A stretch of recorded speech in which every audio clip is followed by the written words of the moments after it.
안녕하세요. 저는 결혼 4년차에 다 말라 비틀어진 며느리입니다. 왜 이렇게 얘기하냐면 억울하고 미쳐 돌겠는 마음이라서 하루에도 수십 번씩 마음이 이랬다가 저랬다가 합니다. 너무 답답해서 여기에라도 글을 올려보려고 하니 제 이야기 좀 들어주시길 부탁드립니다. 요새 김장철이잖아요. 저희 시댁도 김장을 합니다. 시어머니가 김치하러 오라고 해서 가면은 300포기가 기본이에요. 어머님께서 식당을 하시거든요. 해야 될 양이 많으니 김치 도와주시는 분들은 일당을 주고 데려오기는 하고 우즈베키스탄 그런 다른 나라 분들도 섭외하고 하시더라고요. 그런데 저도 꼭 부르십니다. 한 번은 어머님 그냥 중국산 김치 사시죠. 보통 식당에서 다 그렇게 하는데요. 너무 손 많이 가고 어머님도 힘드실 것 같아요. 했다가 너는 생각이 없다. 그 중국산 김치를 누가 먹냐? 정성껏 음식을 해야 손님도 그걸 알고 오는 거지. 그리고 너는 친정에서 김치도 안 만들어보고 시집 왔냐? 아주 공짜로 결혼했네. 하시며 타박을 하시더라고요. 욱한 마음에 그럼 아가씨는 시집 가기 전에 김치 했어요? 어머님한테 김장 배웠냐고요? 하니 걔는 공부해야지 무슨 김치냐? 라고 하시네요. 그래서인지 아가씨는 주말에 김장할 때도 얼굴 한번 비추지 않았고요. 이번 김장 때는 그래서 제가 아가씨랑 통화할 때도 불평을 좀 했더니 아가씨가 자기 엄마는 평생 김치 담갔는데 새언니는 젊은데 엄살이 너무 심하다며 시어머니 평생 고생만 한다고 불쌍하다네요. 그럼 아가씨가 좀 도와주지 그래요? 불쌍하다고 생각만 하면 뭐 하겠어요? 그랬다가 째려보고 레이저 쏘고 장난 아니고요. 그런 시누이가 혼전 임신으로 결혼을 했습니다. 직장은 바로 그만뒀고 태교해야 한다며 이것저것 배우러 다니더군요. 그런데 시어머니가 그 뒷바라지를 사수한 것부터 해서 임신하고 출산하고 나서까지 계속 저한테 시키셨습니다. 국 끓여 놓은 거, 반찬한 거, 갖다 줘라, 병원 같이 가줘라 등등 어머님 일하시니까 바쁘다고 자기 딸 수발을 거의 제가 들었습니다. 딸한테만큼은 모성애가 넘치세요. 임신하고 애 낳고 고생한다고 난리네요. 조리원부터 해서 몸보신해야 한다고 전복이며 호박즙이며 바리바리 사다 나르시더군요. 손주놈이 예쁘긴 한데 좀 별나서 자기 딸 고생한다고 아주 애틋합니다. 그렇게 애틋한 모녀관계 지켜보다가 제가 아주 터져버린 건 며칠 전이에요. 아이 먹을 물렁물렁한 콩자반이랑 반찬 저녁에 먹을 국거리까지 싸주시면서 저보고 좀 갖다 주라고 하시더군요. 갖다 주러 갔더니 바리바리 싸들고 와서 지쳐있는 저에게 시누가 본인 하소연을 하더군요. 자기 너무 힘이 든다고요. 그러면서 새언니는 좋겠다. 우리 엄마 같은 시어머니가 있어서.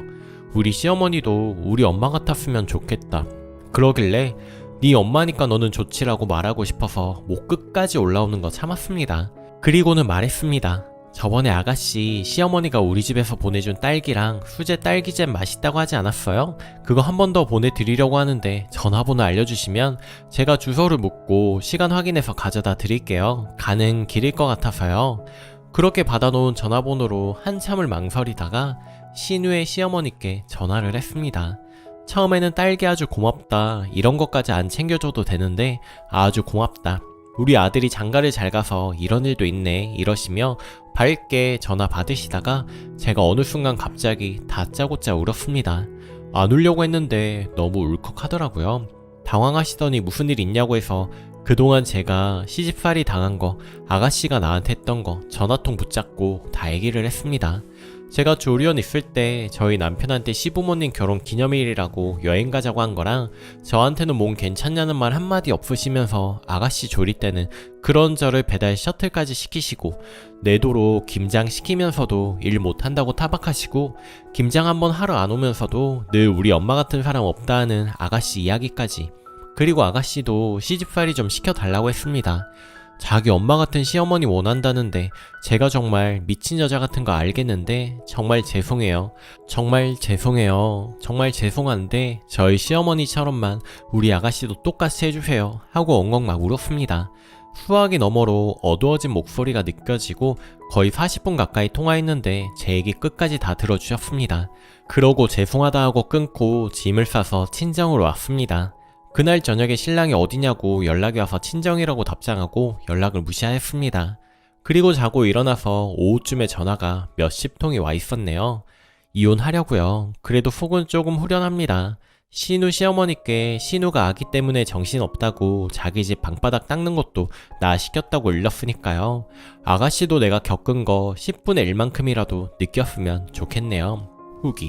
후기라도 할 게 있나 싶지만 궁금해하시는 분들이 있어서 고민하다가 글을 남깁니다. 우선 왜 그러고 사느냐고 하는데 제가 모자란 거 맞는 것 같아요. 저보고 모자라느냐고 비난하는 댓글이 왜 화가 나지 않고 오히려 시원할까요? 오히려 저를 나무라는 댓글에 힘을 얻고 가니 제가 힘들긴 힘들었나 봐요. 성격이 내성적이어서 남한테 싫은 소리 못하는 것도 사실이고요. 그런데 제 성격 때문만은 아닌 게 남편이 처가일 정말 잘합니다. 우리 집 아들 딸보다 잘하니 말 다 했죠. 저도 처음에 시댁이랑 거리 두고 살고 싶었는데 너무너무 효자라 그게 잘 안 되네요. 사람들이 암만 그래도 불효자보다는 효자가 낫다고 그러더라고요. 부모한테 못하는 놈이 제 처자식한테 잘할 리가 없다고요. 처음에 신혼집을 시댁과 시누이 근처로 구한 게 불행의 시작이 되었네요. 좀 살아보고 근처에 살아도 살았어야 했는데 지금 생각하니 후회가 됩니다. 그렇다고 남편이 돈 다 한 거 아니고요. 결혼비용 6대4 정도로 했습니다. 제가 사고요. 저랑 신랑 나이 차이가 9살입니다. 경제적 지원 받느냐는 말이 있는데 아니에요. 시댁이 결혼 전 대출 빚이 있어서 그거 갚는다고 나이에 비해 돈 못 모았고 저는 나이에 비해서 많이 모았습니다. 그래서 6대4 정도 했네요. 그리고 전업이냐고 물으시는 분들이 많아서 저 전업주부 맞아요. 유산기가 있다고 누워만 있으라고 했거든요. 그때 직장만 그만둘 것이 아니라 시댁도 끊어냈어야 하는데 어쨌든 신랑이랑 상의해서 몸 관리도 하고 집에 있었습니다. 근데 차라리 직장 다닐 때가 더 나았네요. 스트레스는 더 많이 받고 울적해졌고요.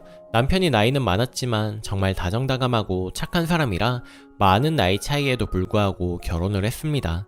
그런데 남편이 효자인 게 결혼하니 제 발목을 잡더라고요.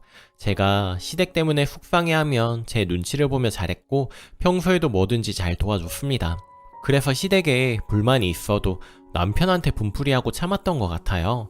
근데 남편은 저와 시댁 사이에서 어느 한쪽도 놓지 않으려고 하더라고요. 그래서 이제 제가 신랑 손을 놓으려고 한 건데 어제 저녁에 신랑이 찾아왔더라고요. 차 안에서 자초지종을 다 들어보고 힘들어하네요. 저보다 더 신우네는 지금 난리가 났대요. 신우의 신우도 둘이 있습니다. 무슨 이유인지는 모르나 원래 사이가 안 좋았었는데 저 때문에 완전히 틀어졌다고 하더라고요. 신우 어머니는 별 말씀은 아직 안 하고 있는데 신우가 앞으로 시댁 식구들을 어떻게 보냐고 울고불고 난리래요. 시어머니도 저 찾아오겠다고 난리인 거 신랑이 난생 처음으로 큰 소리를 쳐서 어머니가 충격을 받고 일단 조용히 계시고요. 그 얘기 듣는데 마음이 좋지는 않았습니다. 근데 돌아와서 생각했을 때는 차라리 잘됐다, 잘된 거다라는 생각이 많이 드네요. 많이 힘들었나봐요, 저. 남편이 어떻게 하고 싶으냐고 해서 이혼하고 싶다고 했습니다. 더는 힘들다고, 찻길에라도 뛰어들고 싶다고, 당신이랑 살다가는 말라 비틀어지겠다고, 나 좀 제발 버려달라고 엉엉 울었습니다. 남편이 미안하대요. 근데 저랑은 이렇게 못 헤어진대요. 시댁이랑 좀 먼 곳으로 친정 옆으로 이사가서 살면 마음이 좀 안정되지 않겠느냐고요. 시댁 식구들 아예 안 보고 살게 해주겠다고 솔직히 흔들려요. 신랑 성격에 한번 뱉은 말은 지키겠지만 저랑 시댁이랑 이렇게 틀어졌는데 우리가 예전으로 돌아갈 수 있을까요? 자신 없다고 했습니다. 왜 진작 이렇게 해주지 않았냐고 원망이 들다가도 효자인 남편에게 미안하기도 하고 심경이 복잡해요. 신랑이 우선 집 알아볼 때까지 친정에 있으라고 하더라고요. 어제는 밤이라 좀 그렇고 어느 정도 정리가 되면 주말에 친정 와서 죄송하다고 양해를 구하고 집 구하는 거 상의 드린다고요. 제 마음 가는 대로 하려고요. 더 이상 누구의 눈치 보면서 선택하고 싶지 않습니다. 제 마음이 썩을 대로 썩어서 저부터 돌아봐야 할 것 같아요. 최종 저희는 결국 이혼하게 되었습니다. 남편이 노력한다 아직도 이야기하고 찾아오지만 도저히 시댁 트라우마를 제가 견딜 수가 없더군요. 10kg나 빠져버린 남편의 모습을 보면 안쓰럽기도 하지만 이게 최선인 것 같습니다. 더 이상 그렇게 살고 싶지 않거든요. 아이가 크면 모든 상황을 설명해줘야 하겠지만 벌써부터 왠지 이 변화를 알아채는 기분이에요. 일주일에 한 번씩 아빠랑 만나는데 더 이상 헤어질 때 울지 않더라고요. 남편만 보면 가슴은 아프지만 그래도 이제 저는 더 이상 잠 못 자고 가슴이 두근거리는 일은 없어졌네요. 최선의 선택이라 여기고 더 이상 후회하지 않으려고요. 감사합니다. 댓글. 이거 진짜 공감된다. 뻔뻔한 신우는 자기 엄마니까 편하지. 대부분의 시어머니는 며느리를 무슨 밖에서 들여온 공짜 하녀 취급하는 거 이해가 안 됩니다. 자기 엄마 같은 시어머니 만났으면 좋겠네. 김장 300포기 한번 해보라고 해요. 나도 만약 내가 이혼하려고 마음 먹었다면 신우야 시어머니에게 하고 싶었던 말은 다 했을 것 같습니다. 피해자는 알지 가해자들은 몰라요. 두 번째 사연. 시어머니가 신우의 뺨을 때렸습니다. 우리 친정엄마는 매사에 조금 서투르십니다. 장애 등급을 받을 정도는 아니지만 요즘 말로 경계성 지능 장애라고 해요. IQ 검사를 하면 70 정도 나오시는 것 같네요. 하지만 일상생활에 조금도 지장이 없이 살아왔고 살림도 잘하고 엄마로서도 부족함이 없이 살아오셨습니다. 조금 어린애 같으신 것 빼군요. 우리 신랑도 한 번도 문제 삼은 적이 없고 결혼할 때 반대도 없었습니다. 그리고 저희 시어머니는 마흔의 시아버지를 여의시고 혼자 세 남매를 키워오신 분이세요. 여장부 스타일이시고 웬만한 일에는 힘들다 내색도 안 하시는 분이죠. 얼마 전 엄마가 집에 놀러 오셨습니다. 다 같이 밥을 먹으려는데 시어머니랑 신우가 갑자기 찾아오셨더라고요. 갑자기 와서 미안하다며 문을 두드리셨죠. 근처에 일이 있었다가 뭐 좀 주러 왔다며 한아름 장을 봐서 오셨더라고요. 친정 엄마가 시어머니를 반갑게 맞이하시면서 말씀하셨어요. 사돈어른 반가워요. 제가 꼭 밥을 해주고 싶습니다. 시어머니가 대답하셨어요.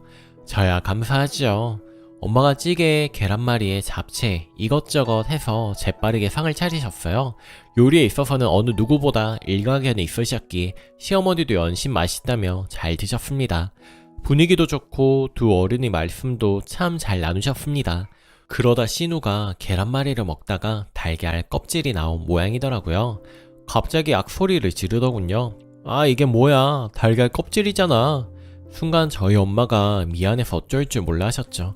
시어머니는 달걀 껍질을 요리하다가 다 들어가니까 유난 떨지 말고 먹으라고 하셨어요. 친정 엄마가 미안하다며 물을 들어가는데 가슴에 비수 꽂히는 소리가 들리더라고요. 우리 아가씨 어려서 외국에서 공부한다고 유학생활이 길었어요. 그래서 표현이 좀 직선적이고 솔직한 부분이 있죠. 갑자기 저에게 한다는 말이 언니, 엄마가 좀 모자라시다면서요?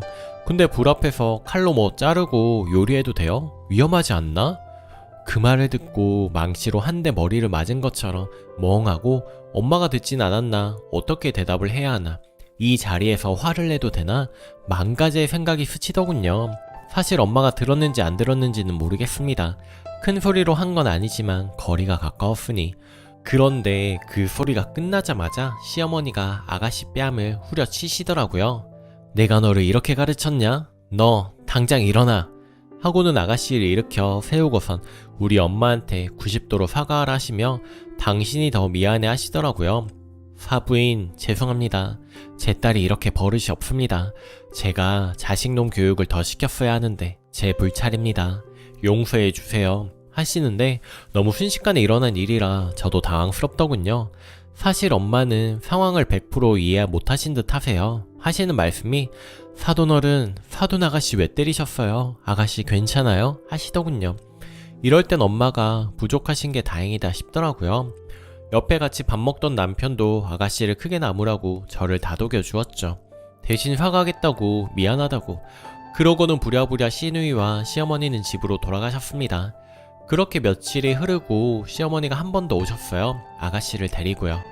언니 죄송해요. 내가 모자라다는 말이 나쁜 말인 거 몰랐어요. 진짜예요. 그러면서 옆에 계신 시어머니도 제 손을 꼭 잡고 다시 한번 사과한다. 너무 맘에 담아주지 않았으면 좋겠다. 상처 줘서 미안해 라고 하시더라고요. 그런데 전 그냥 웃음이 나더라고요. 아가씨는 발음이 TV에 나오는 한국말 서툰 외국인들의 발음 같거든요.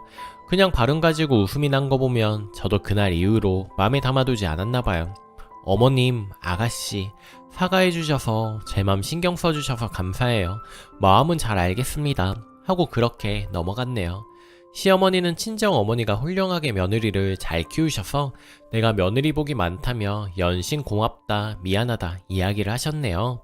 사실 아가씨 보기에도 좀 많이 불편했습니다. 가족들 앞에서 뺨을 맞은 아가씨는 얼마나 무안했을까요? 그럼에도 또 찾아와서 사과하는 모습에 그냥 마음이 풀어졌죠.